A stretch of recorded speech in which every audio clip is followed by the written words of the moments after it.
All right, guys, so here we are at Batch Brewing in Marickville, and I'm going to go and chat to Nick and find out about all these batches. ABV is proudly sponsored by Convoy, Bintani, Craft Punks Canning and Rallings, Labels and Stickers.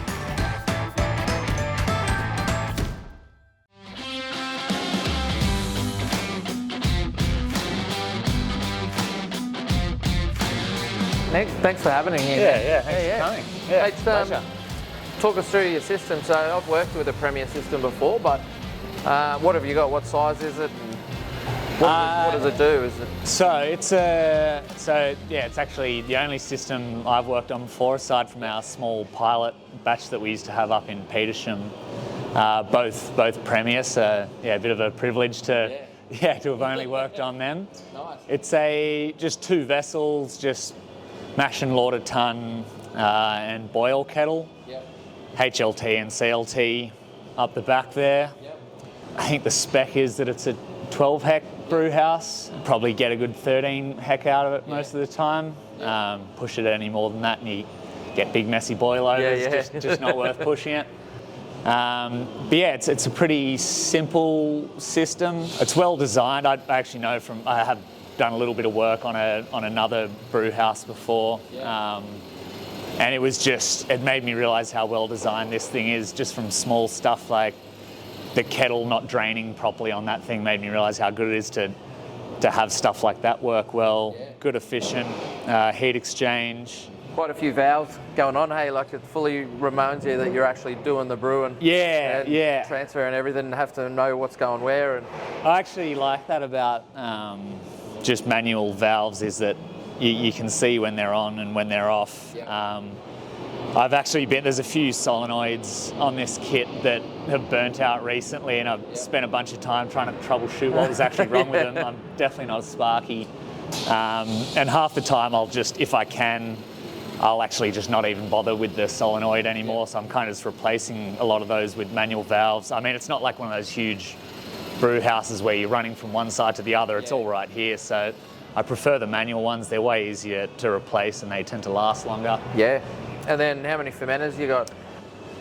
We have 8 fermenters. They, like I was telling you before this, we downsized from a much bigger place. So we have to be clever with how we use them. So 8 fermenters, but all the fermenters sort of double as a bright tank as well. They're all uni tanks. And we've got 2 just dedicated bright tanks, this 12 hec and this 24 hec. The 24 hecs are obviously double batches on this kit. And the 12 hec single batches. We tend to load up sort of half of them as bright tanks for our big pack days, because we just spend a whole day early to late packing from as many tanks as possible. Depending on the time of the month, it often looks pretty different in here. But this is the whole thing. So pretty small footprint, as I was saying, in terms of the production brewery. And then we've just got this little pilot brewery down the back here. So there's 3 more uni tank fermenters. And this little bright tank as well. Again, they all sort of act as brights as well, because we've got to rack one into the bright and then rack the next fermenter into that fermenter, and musical chairs. But we just moved these tanks in recently when our pilot brewery across town had to close down. We sort of sold off half of the tanks, or are trying to sell half the tanks, and squeezed a few in here so we can still do a lot of our trialling stuff. It takes a little bit of creativity, because we don't have a small brew house, and it's a little bit of a mess trying to brew a 30% size batch on that kit. So we tend to just do one full-size batch, split it 3 ways, and play around on the cold side, which is a bit of fun. It's great. Cool. So that's been a little project recently that's kept us busy, which is nice. Do you find like you've got to plan ahead, like with what tanks are getting cleaned and what you're going to be brewing into, to make sure like there'd be hoses and everything going there? Days, sure. Around summer, it's very much a scheduling game. At the moment, things have quietened down a little bit more, so it's not as hard. There's usually 1 or 2 tanks sitting empty that you can choose between. But yeah, in summer it's a bit of a nightmare. And as you say, it's big spaghetti junction full of hoses. And if you have something that fails, like a racking arm that gets a pinhole leak in it or something, we don't have the redundancy. So you've got to figure out a lot of stuff on the fly. But yeah, at the moment it's all pretty relaxed, which is nice. Yeah. At any one time, what's going on in here? Is there a lot of core range going through majority of the time, or? Yeah, we've got a strong core range that's sort of, it's quite a diverse core range, so it works for different times of year. So we've got our milk stout, which is really strong in winter. So we've been doing a lot of that recently. Our pale ale and IPA are pretty strong year round. And then we've got a passion fruit and dragon fruit sour that does pretty well in summer. And if I were to guess, I'd say that makes up 70% of our production. The other 30% is just, lots of experimentation. That's kind of our strong point, is having a lot of variety. We move a big chunk of our beer just through the tap room here, so we've got 18 taps that we try to keep full all the time, and because they're not huge batches, those taps rotate pretty regularly. So it's a challenge to keep up with, but it's really nice knowing that none of the beer we have on taps there is any older than a couple of months.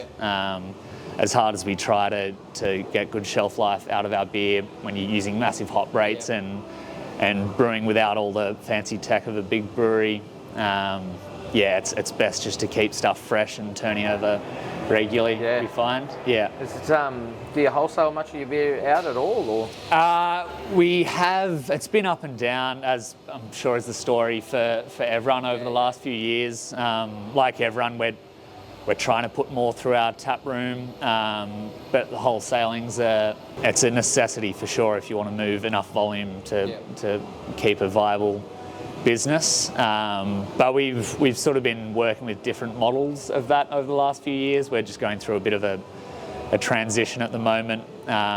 So we're just trying to figure out how much we're going to push that, or how much we'll just try and up our retail game. We've got an online store which is great and easy for us to use. We don't need to worry about distributors and stuff like that, so probably have a good push at that. But it's all sort of trying to fall into place at the moment. Yeah, nice.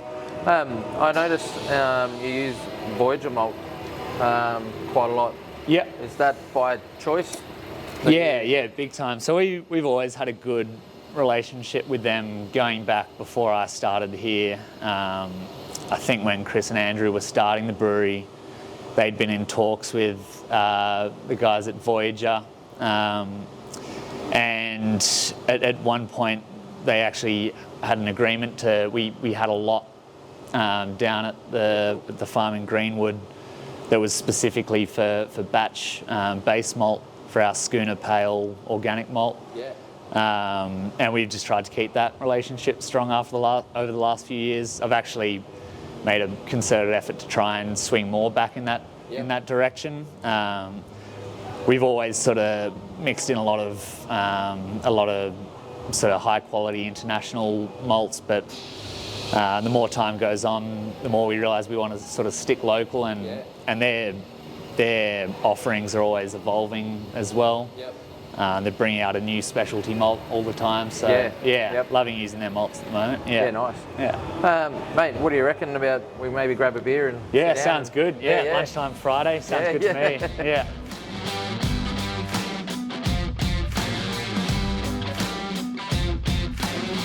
So man, like batch brewing, is it every brewery that you do is a new batch, right? Is that what the name is for, or has it got a different meaning?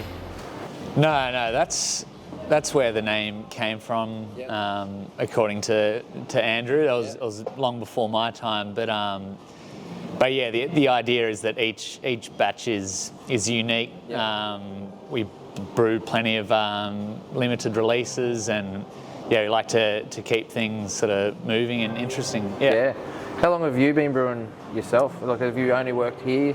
This is the only brewery I've worked at. I was a home brewer for sort of close to 10 years before that, so I've got that sort of background. Actually, as soon as I finished my HSC when I was 18, I drove straight to Bunnings to buy my first kit. Turned out they didn't actually have them, and I had to go to IJ and bought my first Cooper's 23 litre Nice, yep. PET kit. I started with one of them too. Yeah. I think everyone in the country That's it, did. yeah. Yeah. So I was on that for a while. Moved up to Sydney for uni, and I was homebrewing all throughout my degree. Probably taking my homebrewing too seriously, and my degree not so much. So I got to the end of the degree and realised that I needed to jump ship into I'm making better beer brewing. That's it. Yeah. So as soon as I finished uni, I was on the hunt for jobs around Sydney. It was around 2020, so it was all pretty quiet and uncertain with COVID. But yeah, I just sprayed out emails to everyone in Sydney, and Andrew got me in for an interview. Which was good, and the rest is history. Been here since then. Nice. Now that you're brewing like professionally and stuff, have you got some of your still homebrew things? Like you're like, oh, I'm going to try that. That was a good beer, and I want to do it on the big kit now. And have you got something that's like come through and just been like, bang, that's great? Yeah, I've definitely taken bits and pieces from some homebrewing recipes. I've just got the Brewfather app. That's the brewing software I use in here, and it's what I've got all my old homebrewing recipes stored in. So I'm always flicking past them as I'm trying to pull up a recipe for here. I don't know if there's been any recipes that I've taken straight from homebrewing. To be honest, I was never the best home brewer. I was really obsessed with it, but just something about it, I don't know if it was my packaging techniques, but it always just felt like there was something off. But I've got a good Flanders Red that that's probably my proudest homebrewing recipe, and I actually used the culture from that I harvested from that little 20-litre batch I did, and that's currently culturing a funky beer we've got on the go here. So that one's very directly bought from my home brewing. Yeah, that's great. With the brew, like in brews in here, like how often are you coming up with new recipes and stuff, or are you bringing back a lot of seasonal beers that did well like years ago that punters just keep saying, oh, when's it coming back? Like how much is that guiding the brewery? Yeah, it's probably 50-50, I'd say. Given that we do so much variety and we've been doing it for years now, over a decade, eventually you start running out of ideas and you have to jump back to some favourites. And also, some people get really excited about certain recipes, so you don't want to just betray them and move on and start brewing other stuff. You want to brew these throwback beers for some of our hardcore fans. We've got on tap at the moment coconut brown ale called Big Kahuna. That's one of our all-time favourites. We'd probably brew that once a year, I'd say. And little bits and pieces like our New England IPA is a constant evolution that's sort of throwing back to old ones, but slightly iterates each time. And the other 50% of the time we're just trialing, winging it. That's it. When like new products, because there's new products coming out all the time, right? Like cryo, and the big one at the moment is the terpenes and stuff like that. Have you played around with any of them yet? Or? I have a little bit. I'm sort of just as interested in floating around in the world of hops that have sort of been forgotten about, like they were the hype hop from 2 years ago, like your Vic Secrets and Galaxies. I like sort of, it's almost like a vulture, like coming in these hops that have been grown on mass because they were so popular, and then everyone forgets about them. So the prices are really good, so I swoop in and start trying to play around with those. Having said that, some of those new products are the real deal, and they're really high quality. A lot of the stuff New Zealand hops are doing is really good, and it's hard to miss when you're using those hops in your beer. So I try sort of keep up to date as much as I can as well, but I really like some of those slightly older hops. I mean, it seems crazy calling them older because they're still very much New World hops. But I keep a pretty diverse attack. What's do you have a favourite beer style that you like to brew? That you every time like it could be any flavour or different hops or whatever, but every time you're brewing one, you're like, yes, this is. I mean, it's probably always changing. Definitely seasonally, it changes. Like at the moment, I'm brewing some more malt-heavy beers, and we've just done a red IPA that's reminded me of how much I love to brew red IPAs. It's just got everything on brew day that excites a brewer. You've got the smell of all those specialty malts filling the brew house. You've got all those... Always a good day. Yeah. Lots of hot side hops. So then an hour after all those nice malty smells, you get those nice hoppy smells coming in. Even just the appearance of the wort itself gets you excited. When you get a really nice, clear red wort, it really gets you keen to have a sip. So I'd say a red IPA is probably my favourite one to brew. Having said that, yeah, like I said, it's often seasonal, and I'll start getting excited about lagers again once summer rolls around, I reckon. Yeah. We're obviously here in Marickville, there's like a shit ton of breweries around. Who's like someone that you like, or if they release a new beer, you're like, oh, I'm going to check that out because I love that beer. Is there one amongst all of them that you go, or it's all of them that if they're doing something cool, you just want to go and check it? Yeah, they're all great. I sort of, like I was telling you off air, I live up on the northern beaches, so I don't get to spend a whole lot of time around the inner west. So when I come over here for a Saturday, I try and hit them all while I'm here. Probably a standout that I've been really into recently is Hiker Brewing. They've just got a really nicely varied range of beers. They do the modern styles really well, but they also do the traditional beers really well, which always gets me excited because not everyone has the guts to brew traditional beers because A, they're hard to master technically, and B, they just don't sell as well. So it's usually a passion project, and they've been doing a lot of really good traditional beers. So I'll say Kicks. Yeah, nice. Mate, last one. What's your favourite adjunct to use in a beer that's not malt or hops? Geez, that's a tricky one. We do a lot of experimenting with adjuncts. Man, I'd have to say I really like cacao in a beer. It tends to not be an overpowering flavour. I mean, I'm sure you could find a way to overdo it. Yeah, definitely. But it's just so well matched with sort of dark roasty malts. I mean, it's literally the character that you're trying to get out of stuff like chocolate malt.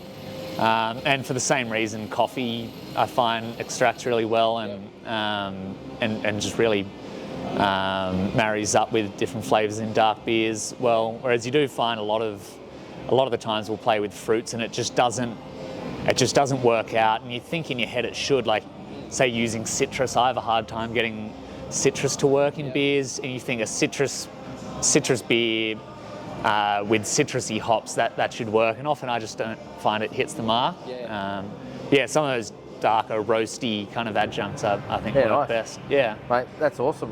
I've nearly finished my beer and I'm going to go and get another one. But nice one. Mate, thank you so much. No worries, mate. Thanks for coming along. No worries. Love your work.